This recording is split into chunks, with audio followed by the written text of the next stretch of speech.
There are stories buried deep in the forgotten corners of history, tales that were too disturbing to be written down, too strange to be explained by science, and too horrifying for the towns that witnessed them. Tonight, we go back to a time before medicine could understand the impossible. Back to Alabama, 1849, where one girl's body turned against her in ways no doctor dared to believe. Her fate was so grotesque that even the bravest physicians refused to touch her. The summer of 1849 in Alabama carried a suffocating weight, the kind that made the air thick enough to taste and the sun cruel enough to blister the skin before noon. In that unbearable heat, sickness spread faster than prayer, and the people of Dry Creek Hollow had learned to bury their dead before asking why they died. Among the rows of cracked soil and crooked crosses stood the small wooden house of the May family, isolated by pines and swamp mist, where the cries of a young girl had begun to haunt the stillness of the night. Her name was Clara May, only 16, with hair the color of corn husks and a voice once soft as a hymn. But as the days grew hotter, her voice changed, turning wet, heavy, as though her throat itself was melting. It began after a fever that struck suddenly, leaving her trembling and slick with sweat. Her mother said it was the heat. Her father said it was God's punishment for something they could not name. The local doctor, a man who had seen malaria, smallpox, and yellow fever take hundreds, could not explain why her skin began to lose its firmness, why, when pressed lightly, it seemed to ripple under his fingers like wax near a flame. He told them to keep her cool, to let her rest, and to pray. But rest brought no mercy. At night she would scream that her bones were dripping, that she could feel her body sliding down inside her like she was being poured into herself. Within a week, Clara could no longer walk. Her legs refused to bear weight. Her skin turned pale and thin, showing the faint movement of veins pulsing beneath, each beat slower, heavier, as though even her blood had grown too thick to flow. The air in her room changed, carrying the metallic stench of iron and decay. Her bedsheets clung to her body, and when her mother pulled them away, parts of her skin seemed to follow. The townsfolk who heard the rumors said her flesh was melting from the inside, that she was cursed or possessed, that her body was rotting while her mind still lived inside it. The Mays sent for doctors from neighboring towns, but none stayed long. The first doctor, a tall man from Montgomery with polished boots and a confident tone, arrived with a small black bag and an even smaller faith in superstition. He had studied medicine in Boston and scoffed at talk of curses or divine punishment. But when he entered Clara's room, even he hesitated. The air was hot and wet, the smell unbearable. On the bed lay a figure that seemed half human, half liquefied shadow. Clara turned her eyes toward him, and something in that look made his throat close. He said later her eyes looked like they were sinking inward, like they were being swallowed by something inside her skull. When he touched her wrist to take her pulse, his fingers came away slick, and he realized her skin wasn't just sweating, it was breaking down, layer by layer. The body beneath the surface was soft, pliant, and when she moved, it made a faint sucking noise, like mud under a boot. The doctor dropped his stethoscope. He tried to compose himself, to tell her mother that this was a rare fever, some kind of unknown tropical illness. But Clara began to convulse, her body arching as if pulled by invisible wires, and a sound escaped her lips that was neither human nor animal. The doctor backed away, clutching his tools like a shield, muttering something about contagion and decomposition, while the girl's father demanded answers. He left before sundown, refusing payment, muttering that he could not risk his reputation by associating his name with something that defied the laws of nature. That night, he burned his gloves and clothing in the yard behind the May house. The next morning he rode out of town and told no one what he had seen. Inside the house, Clara's body continued to change. Her skin had taken on a translucent sheen, and her breathing came in short, wheezing bursts. Sometimes, in the half-light, her mother thought she could see movement under her skin, like bubbles forming beneath the surface of a boiling pot. Her voice grew faint, but her words were clear enough to chill anyone who listened. She said she could feel herself dissolving, that her blood no longer obeyed her heart, that her fingers felt hollow, as if the bones had turned to dust. The local preacher came to bless her, holding his Bible so tightly the leather squeaked in his grip. When he saw her, his mouth went dry. He sprinkled holy water on her forehead, but the droplets seemed to slide off, refusing to cling to her skin. He whispered prayers, but she laughed. a soft, gurgling sound that made him drop the crucifix and step back. The preacher left before dawn and told the mice he would not return. By the 10th day, Clara no longer resembled the girl they knew. Her cheeks had caved in, her lips drawn tight over teeth that looked too large for her face. Her hair stuck to her scalp like wet straw. Her mother tried to feed her water from a spoon, but it slid from the corner of her mouth as if she could no longer swallow. Her father begged for another doctor, anyone who would come, but word had spread across the county, and no one dared. Even the undertaker refused to step near the house, saying that what was inside wasn't meant for burial. On the 11th night, the house fell silent. The crickets outside stopped singing, and the swamp behind the property grew still. Inside Clara's room, the smell thickened, almost tangible. Her mother knelt by the bed, whispering prayers through trembling lips. Clara's chest rose once, then again, but each breath seemed to stretch longer than the last. The candlelight flickered, catching on something wet that glistened on the sheets. Her body appeared to be sinking, her frame collapsing into the mattress, the outline of her limbs softening until it became impossible to tell where flesh ended and fabric began. Her father stood frozen in the doorway, unable to cross the threshold. He said later that the air felt heavier in that room, like something unseen was pressing down on him, forcing him back. When morning came, the windows were fogged from within. The bed was soaked, the sheets clinging to what little remained of her form. The mother screamed, and the father covered her eyes. They called no one. They dug a hole behind the house before the sun rose fully, wrapping what was left of her in a tarp and sealing it with tar before lowering it into the ground. They did not mark the grave. No priest, no sermon, no name. Just a patch of disturbed earth and a silence that would linger for generations. The first doctor who had come to see Clara May in the summer of 1849 was named Dr. Jonathan Harlan, a man who prided himself on his rational mind and scientific temperament. He had trained in Massachusetts, worked among cholera victims in New Orleans, and had written papers on fevers that baffled lesser physicians. When he received word from the Mays about their daughter's mysterious illness, he saw it as an opportunity to confront what he assumed was another case of infection misunderstood by small-town superstition. He arrived in Dry Creek Hollow with his black leather bag, his coat neatly pressed despite the southern humidity, and his arrogance wrapped tightly around him like a second skin. The townsfolk watched him ride past, whispering that he wouldn't last a night. When Dr. Harlan stepped inside the May house, the smell hit him first. It was not the sharp, sterile scent of disease he was used to, but something deeper, organic, and sweetly rotten, like fruit left too long in the sun. He paused at the doorway of Clara's room, gloved hand pressed against his mouth. The room was dim, the curtains drawn, the air wet and heavy enough to slow his breathing. On the bed lay the girl, still and pale, her skin glistening under the candlelight.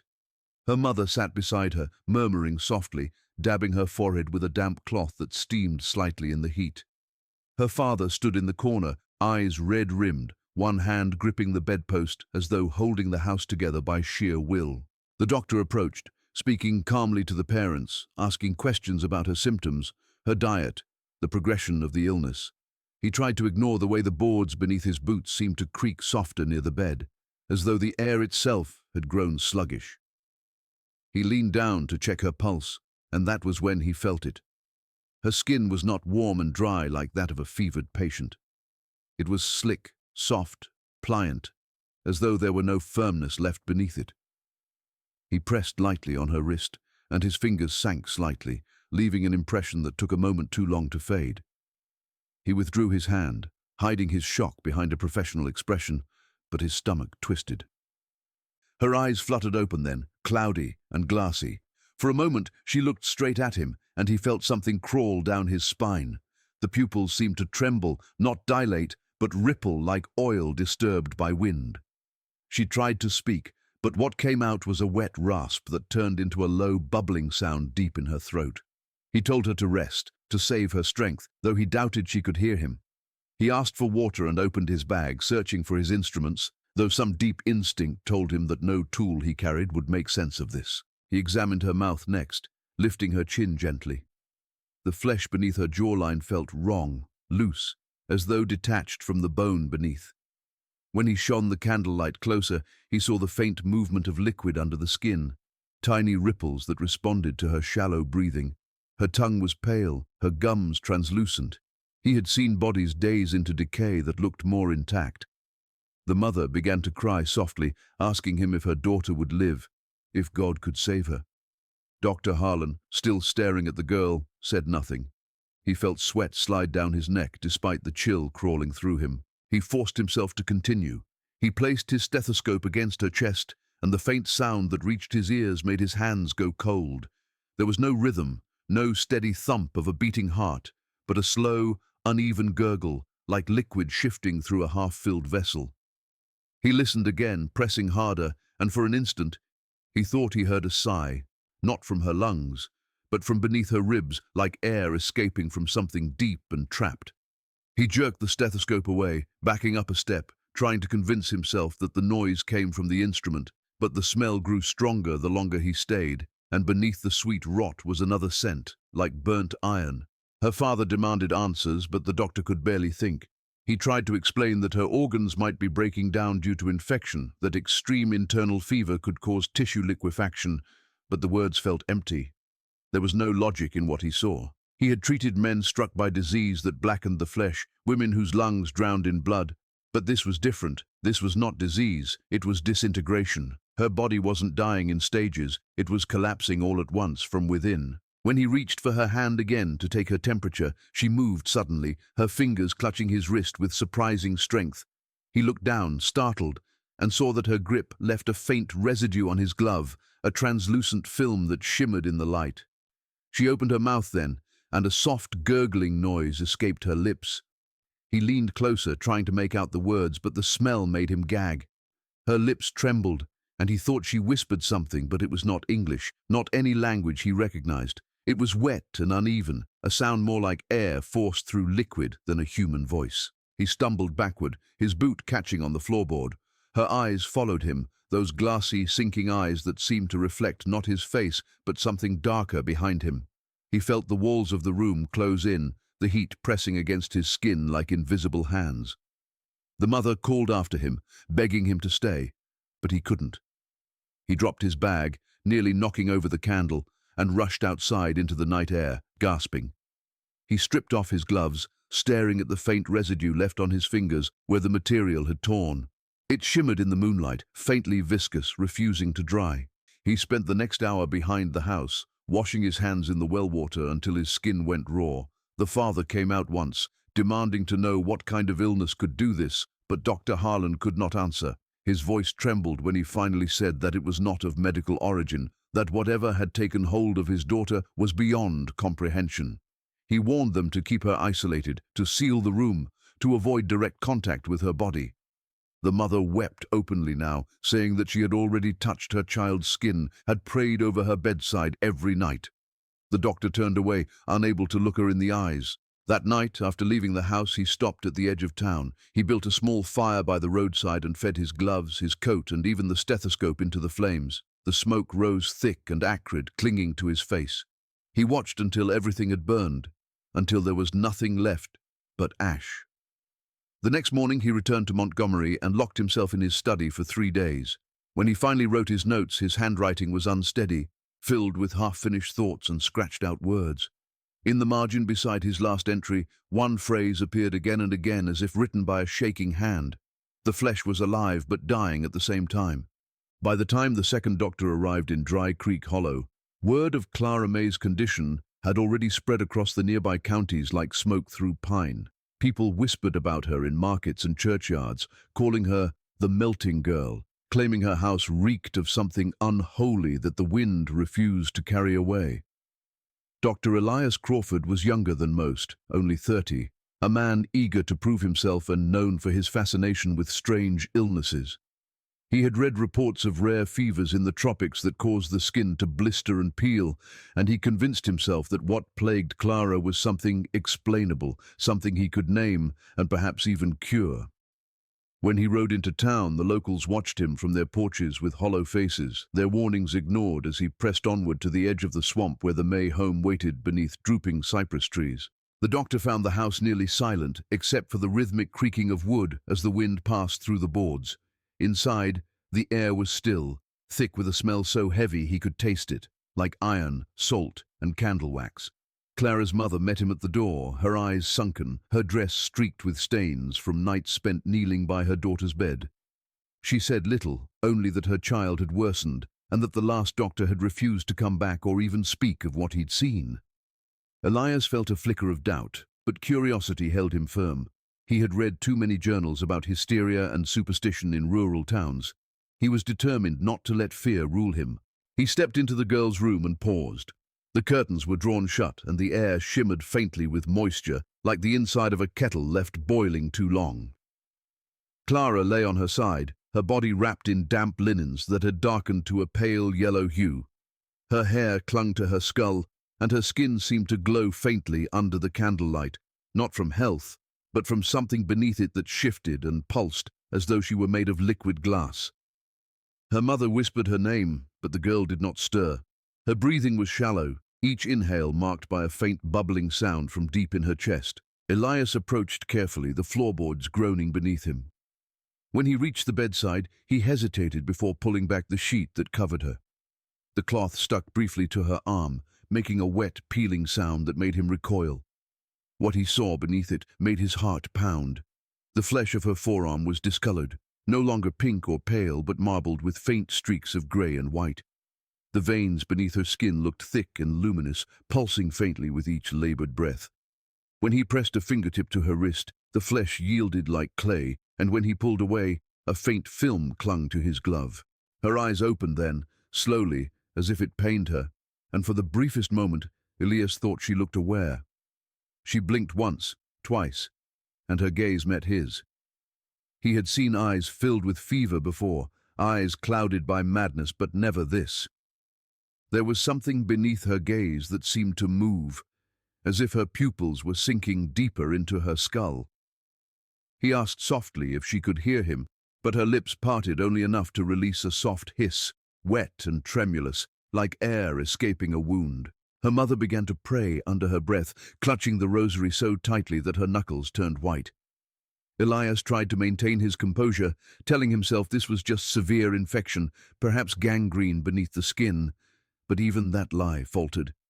When he moved closer to examine her chest, he saw her ribs moving irregularly, not with the rhythm of breath, but in uneven tremors, as though something within was expanding and collapsing on its own. He reached for his stethoscope, leaned close, and froze when he heard the sound.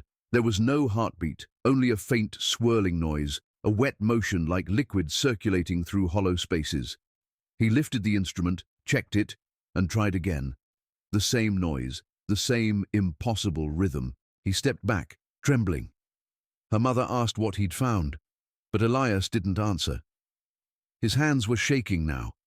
He wanted to leave, to escape the room, but he forced himself to take one last look. Clara's mouth opened slightly, and a thin trail of clear fluid trickled down her chin. It wasn't blood, not saliva. It looked thicker, almost luminous in the dim light. The smell that rose from it was chemical and earthy all at once. He reached out instinctively with his handkerchief, dabbing it away, but the cloth absorbed it unevenly, leaving behind a dark stain that shimmered faintly. Clara began to move then, not in jerks or spasms, but in slow, sinuous motions, her body bending slightly as if soft bones guided her. Her eyes rolled back, and a low gurgle escaped her throat. Her mother screamed, clutching her arm, begging her to stop, but Clara's hands twitched uncontrollably, her fingers curling inward as if grasping something unseen. Elias stumbled back, knocking over his bag. The sound of metal instruments clattering against the floor broke through the chaos, and for a moment, everything went still. Then, in the quiet that followed, a faint whisper filled the air. It came from Clara's lips, though her mouth barely moved. It was a sound like words trapped inside water, slow and distorted. He couldn't understand it, but it carried a rhythm, 3 syllables, repeated softly, like a name being spoken backward. Elias turned toward the mother, but she was frozen, eyes wide with horror. The candlelight flickered, and in that unsteady glow, he saw something move under Clara's skin near her collarbone, a faint bulge that slid upward, as if something was crawling inside her flesh.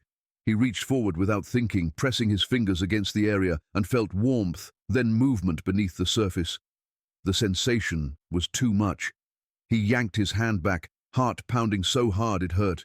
The thing, whatever it was, seemed to sink again, disappearing into the hollow of her chest.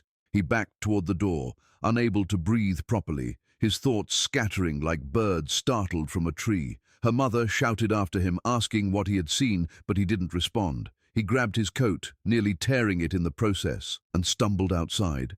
The air outside was cool compared to the stifling heat inside, but it did nothing to steady him.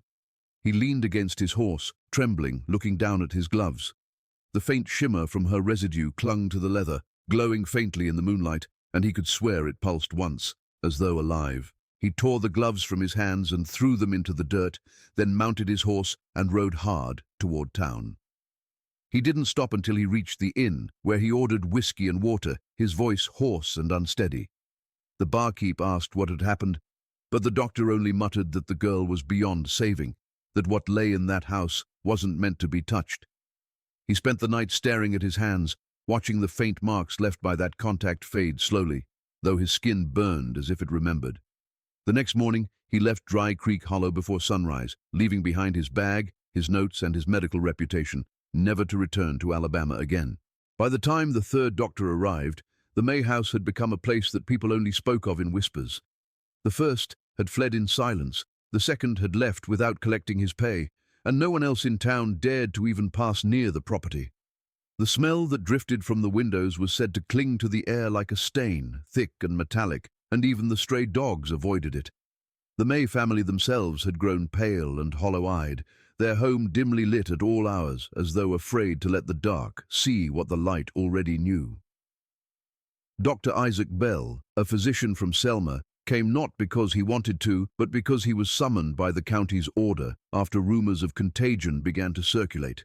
He was a man of method, a skeptic who believed that the mind invented horrors that the body could not explain, and he arrived at the doorstep with an air of disdain for everything that reeked of hysteria. The moment he stepped inside, his confidence faltered. The house felt wrong. Not haunted in the way of ghost stories, but disturbed, as if the walls themselves were sick. The air pressed close against his lungs, humid and stale. Clara's mother greeted him without words, her lips trembling, her face ashen, and motioned him silently toward the room at the end of the hall. Each step echoed faintly, as if the sound refused to travel. When he reached the door, he paused. The faint sound of bubbling, rhythmic and slow, came from within, mingling with the occasional rustle of fabric. He opened the door and immediately recoiled at the stench, an overpowering sweetness laced with decay. Clara lay in the center of the room, her body smaller than he expected, as though she had been compressed by the weight of her illness. The sheets beneath her were soaked and discolored. The window had been nailed shut. A single candle burned on the dresser, its wax melting faster than it should in the suffocating heat. Her face was sunken, the skin stretched thin over her cheekbones, but it was her eyes that made him freeze. They were open, glassy, fixed on the ceiling, but they moved slightly, unfocused, as if tracking something above her. He moved closer, the boards groaning beneath his weight, and when he touched her wrist, he felt neither warmth nor cold, only a strange pliancy, as if her flesh had lost the distinction between solid and liquid. Her pulse was faint, but not gone. It fluttered irregularly, as though it struggled to keep pace with something deeper beneath. He examined her skin, noticing that the texture shifted subtly, a ripple here and there, almost invisible but undeniable. When he pressed lightly near her shoulder, a faint movement followed, as if his touch sent a wave through her body. He leaned closer, fighting the urge to gag at the smell, and saw that beneath her translucent skin, something faintly shimmered, a slick motion, like oil sliding under glass. Her mother whispered that it had grown worse, that the fever no longer broke, that Clara's voice had changed. Dr. Bell asked what she meant, and the woman hesitated before saying that at night the girl spoke in her sleep, but the words were wrong.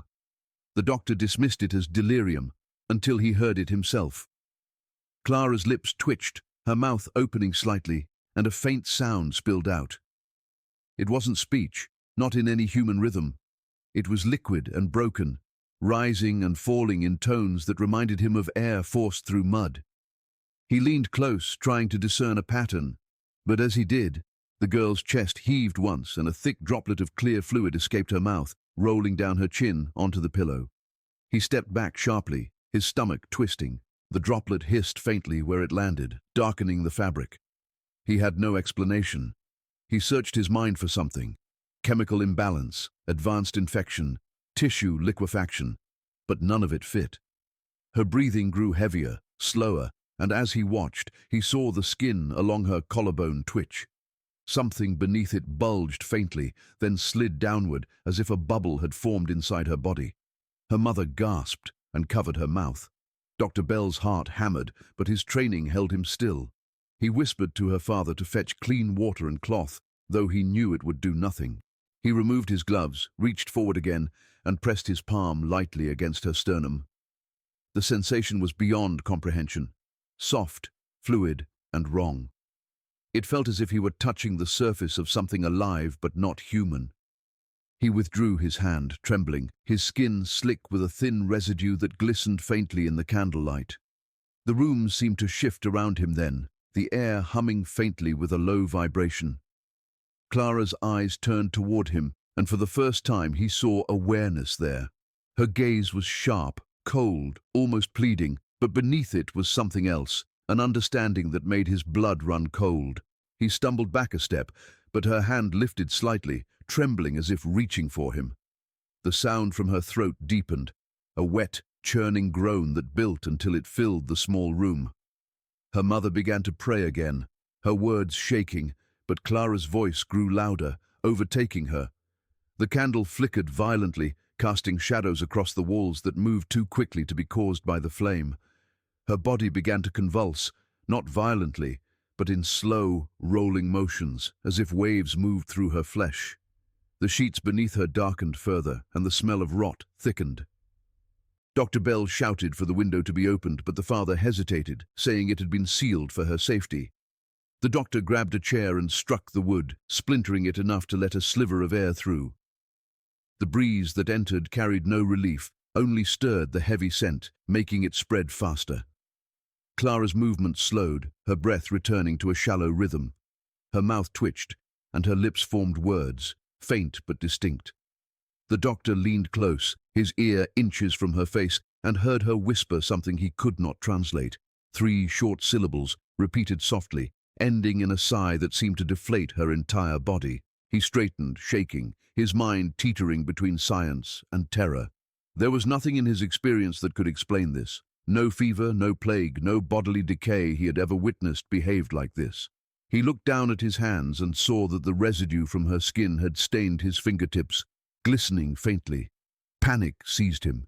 He demanded water, soap, anything to cleanse it, but the mother stared at him blankly, frozen in her prayers. He scrubbed his hands in the basin until they bled, yet the faint shimmer remained, clinging stubbornly like oil. As night fell, he packed his instruments in silence, refusing to look at the bed again.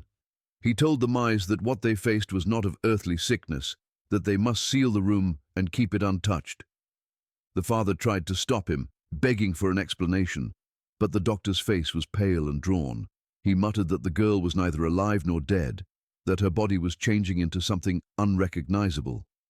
When he stepped outside, the cool night air hit him like a blow, but the smell of her lingered in his clothes. He mounted his horse, refusing to glance back at the flickering window of the house where the candle still burned against the darkness. By morning his notes would be incomplete, his pen trembling, and his final line would read only that the girl's body was no longer hers. When the last of the doctors fled and the May house was left to its silence, the town began to fold the story in on itself, turning it into whispers and then into warnings. People avoided the road that led through the pine forest toward the swamp, saying that the air there felt different, heavier, and that the soil itself seemed to sweat even on cool nights. The May family stopped attending church, and the preacher, though pressured by the townsfolk to check on them, refused. He said the Lord's presence did not reach that far east of the river. Within weeks, the family's crops withered, the animals stopped eating, and at night, lights were seen flickering from Clara's window long after she was said to be buried. Some said her mother lit those candles out of grief, but others whispered that something inside that room still breathed. The burial itself was hurried and strange. The doctors had all refused to sign the death certificate, claiming the condition of her body made it impossible to determine the cause. Her father, desperate to give her rest, built the coffin himself from the boards of the old barn, sealing every seam with thick black tar so that nothing could escape. They buried her behind the house, not in the churchyard, because the preacher would not bless the ground. The mother fainted before the final shovelful of dirt fell. The father stood alone as the morning fog rolled in, his shovel sinking into the wet earth one last time. When it was done, he marked nothing. No cross, no name, just the mound of disturbed soil. But the silence afterward was not peace. The night following her burial, her mother claimed she heard a sound from beneath the floorboards, a faint gurgling, slow and steady, like the breathing of something too deep to reach. Her father dismissed it as grief playing tricks on her mind, yet when he stepped into Clara's room, the air was thick and damp, as though the humidity had been trapped inside. The sheets were gone, burned after her death, yet the smell lingered, a faint sweetness that clung to the wood. He left the window open to let it breathe, but by morning the glass was fogged again from within. Days turned to weeks, and though the town pretended to forget, unease settled over Dry Creek Hollow. Travelers began to avoid the area, and those who did pass through claimed to feel a strange warmth in the air when near the May property, even in the dead of night. The ground around the grave remained soft, refusing to harden. On certain mornings, mist would rise from it even when the rest of the land was dry. The family tried to go about their lives, but the house seemed to resist. The doors warped, the walls sweated moisture, and the floors began to creak without footsteps. The mother, pale and trembling, took to sleeping downstairs, refusing to enter Clara's room again. The father boarded it up, nailing the door shut with trembling hands, muttering prayers under his breath. But the smell did not stay contained. It drifted through the walls, sweet and metallic, sometimes faint, sometimes overwhelming. Visitors described it as the scent of rain on hot iron. One evening, the father decided to dig up the grave, convinced that some animal had disturbed it, but when he returned to the spot, the ground was smooth, untouched, as though it had never been dug at all. He stared at it for a long time, and when he pressed his palm to the soil, it was warm, unnaturally so. The feeling spread up his arm, a faint pulse that matched his heartbeat, and he pulled away in horror. The next morning, he packed his tools and left for town, not returning for 3 days. When he did, his hair had turned a ghostly shade of grey. The townsfolk began to tell stories after that. Some claimed to see a figure in white standing near the grave at dusk, its face indistinct, its outline wavering like smoke. Others said they heard a voice calling faintly from the swamp, low and wet, repeating a sound that resembled Clara's name. Children dared one another to go near the May property, but none stayed long. The air there seemed to hum faintly, a vibration in the chest rather than the ears, and those who lingered swore the soil moved under their boots, soft and shifting like flesh. As the months passed, the Mays themselves began to change.